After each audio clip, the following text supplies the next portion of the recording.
What's up guys, welcome back to Coder Stash. In the last lesson we created controller class. In this lesson we're going to create HTML page to view the data from the database. Let's go to the video. First I'm going to create new branch for the template, book detail template, and create branch.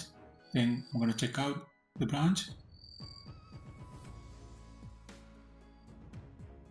Now create a directory inside the resources directory. I'll name it as templates. Inside the template directory, I'm going to create index.html. This is a basic HTML page. You just copy this file and run it in your application. I think you already know about the basic structure of a HTML page.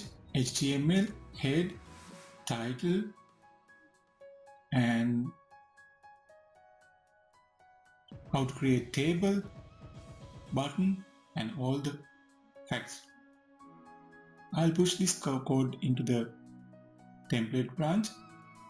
You can get it and run the project. In next lesson, we will run this project and load it from the controller class.